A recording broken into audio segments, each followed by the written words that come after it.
Numbers don't panic, people do. Let's look at the psychology driving the market. We often assume that a calm market is a stable one, equating quiet trading with fundamental safety. When price movements remain small, a shared sense of security tends to spread. This quiet period can lead market participants to lower their guard, misinterpreting lack of volatility as absence of risk. As this belief gains traction, it creates a subtle shift in collective behavior. Investors observe the quiet environment and respond by taking larger positions, assuming that the stability will continue indefinitely. Notice the distinction. The absence of price movement does not mean there are no underlying imbalances. It may simply reflect a temporary coordination where everyone agrees on a single comfortable story. This shared expectation of safety can lead to a fragile consensus. When most participants position themselves for low volatility, they reduce their hedges, leaving the system highly exposed to unexpected changes. Why do market meltdowns often follow long stretches of quiet trading? The answer lies in how the crowd behaves when they believe the environment has become permanently safe and predictable. As low volatility persists, participants begin to accept a consensus narrative that explains why risk has disappeared. They build stories around policy safety nets, macroeconomic stability, or new technological efficiencies. These stories spread rapidly through social networks and professional circles, acting as narrative contagion. The crowd begins to coordinate their actions based on these shared explanations rather than independent calculations. This coordinate herding behavior compresses perceived risk across different asset classes. As a result, price correlations rise and the market becomes more synchronized than the underlying fundamentals would suggest. Under these market conditions, the margin for error shrinks. Because everyone owns similar exposures, any shift in the consensus story can trigger a synchronized reaction, turning a small change into a cascade. The observable consequence is a market that appears robust but is structurally brittle. The shared complacency hiding behind low volatility becomes the primary driver of vulnerability, setting the stage for volatility. Look at this feedback loop. Perceived safety encourages herding. Herding compresses volatility, and compressed volatility reinforces the illusion of safety, drawing more participants into the same crowded positioning pattern. To understand this, we must define narrative complacency. It is the collective tendency to adopt a comfortable story that justifies low volatility, ignoring structural changes that increase vulnerability. Now, this complacency changes how investors process new information. When negative news arrives, it is often dismissed or reinterpreted to fit the dominant story, preventing timely adjustments to portfolio risk. This filtering of information is consistent with groupthink. The crowd relies on social proof, looking at others' lack of concern to validate their own decisions, creating a silent coordination. This coordination is not driven by central authority, but by herding. When investors see peers holding similar narrative-driven positions, they feel reassured, ignoring the fact that everyone is sharing the same risk. We must distinguish price stability from structural stability. A price series can remain flat for months while the underlying risk accumulates as participants increase their leverage to boost returns. This leverage buildup is a natural response to low volatility. When returns are low, participants borrow more to achieve their targets, introducing a hidden layer of fragility into the system. This hidden fragility remains invisible as long as the calm narrative persists. However, it means that the market's internal shock absorbers are worn down, leaving it vulnerable to minor disruptions. This accumulation of leverage and compressed risk creates an unobserved tension. The market is positioned for one outcome, leaving no room for divergence if the consensus narrative is suddenly challenged. The core mechanism begins when a minor, unexpected event disrupts the calm narrative. This event does not need to be a major economic shock. It only needs to challenge the story. When the narrative fails to explain the new event, cognitive dissonance rises. Participants who assumed the market was safe suddenly realize that their crowded positions are exposed to unhedged downside risk. This realization triggers a rapid shift in individual risk perception. The initial reaction is not necessarily panic, but a logical decision to reduce exposure and protect capital in a changing environment. However, because positioning is highly crowded, many participants attempt to exit at the same time. This simultaneous demand for exit creates a sudden bottleneck, exposing the limits of market liquidity. Follow the feedback loop. As participants sell, prices begin to move, breaking the low volatility pattern. This price movement invalidates the calm narrative, triggering further selling from trend-following models. This price drop can amplify the move by forcing leveraged participants to liquidate.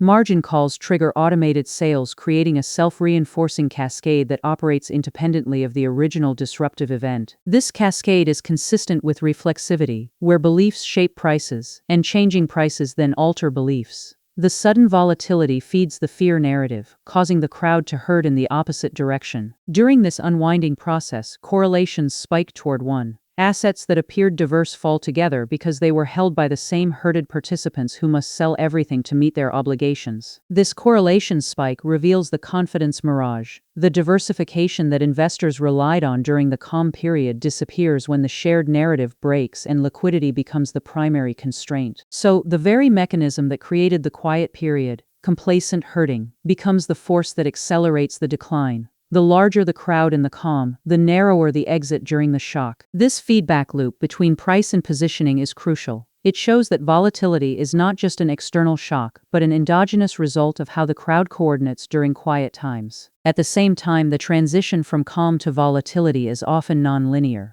A market can remain quiet for an extended period, then transition to a rapid sell-off in minutes. This nonlinear transition reflects the sudden coordination change. The crowd switches from a state of shared complacency to a state of shared urgency, shifting the dominant narrative from safety to exit. This narrative shift changes how participants value assets. Under stress, future cash flows and long-term fundamentals are ignored as the immediate need for liquidity and safety drives transaction decisions. This urgent liquidation marks the final phase of the unwind.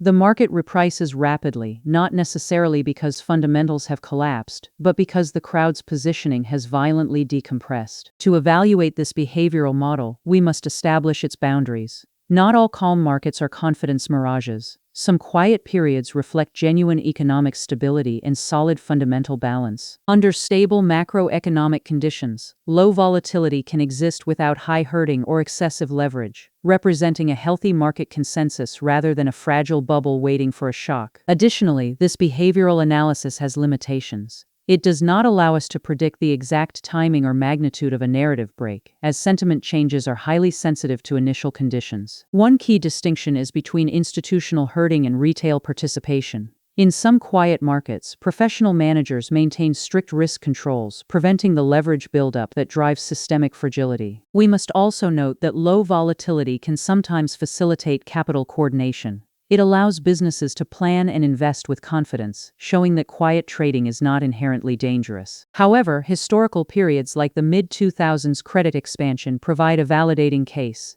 The long stretch of low volatility encouraged extreme leverage and crowded positioning, resulting in a sudden systemic repricing. By defining these boundaries, we clarify our focus. We are analyzing a specific psychological mechanism where perceived safety drives herding and leverage, rather than making a general claim about all quiet markets. This brings us back to our opening question of why meltdowns follow long stretches of quiet trading.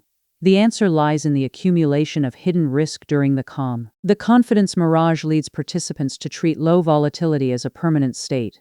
This belief alters their behavior, driving herding, compressing risk premia, and encouraging the buildup of leverage. By understanding this feedback loop, we can see that quiet markets are not always safe. The longer the calm persists under crowded positioning, the greater the potential unwind when the narrative shifts. This insight allows us to separate price from structural health. We can look past the flat chart and ask whether the stability is supported by fundamentals or by shared complacency. Rather than predicting short-term price direction, we analyze crowd positioning and narrative alignment. This shift in focus helps us recognize when a calm market is becoming structurally fragile. Notice the distinction. We are not saying that a crash is inevitable, but that the capacity of the market to absorb shocks decreases as the crowd coordinates into similar exposures. When a market is herded, it requires smaller shocks to trigger large movements. The system becomes sensitive to minor changes because there are no diverse views to absorb the selling pressure. By studying this crowd psychology, we learn to treat calm with caution.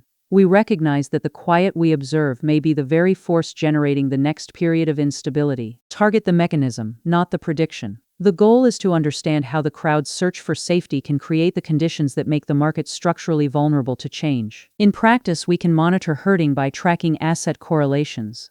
When different assets move together during a calm period, it may indicate that a shared narrative is driving the market. We can also study the leverage levels among key participants. Rising debt during quiet trading suggests that investors are borrowing to boost returns, increasing the systemic fragility. Another practical step is to identify the dominant narrative. Look at the stories explaining why risk is low, and evaluate what evidence would show those stories to be false. These observation steps do not replace traditional analysis. They represent a behavioral framework designed to help us recognize when quiet trading is masking an accumulation of herded risk. We must also look for divergence in market views. A healthy market contains diverse opinions, while a herded market exhibits a fragile consensus where counter-narratives are ignored. Avoid treating behavioral observations as trading signals. Knowing that the crowd is herded does not tell us when they will exit, nor does it guarantee a specific market outcome. Keep our focus educational. By studying these feedback loops, we aim to understand the structural properties of markets rather than attempting to time short-term price movements. Consult professional advisors for investment decisions. Our goal is to examine the collective psychology of the herd, rather than offering specific portfolio recommendations or trade setups. We must look beyond the calm chart and study the crowd positioning that shapes it. Don't follow the herd, study it. See you next time.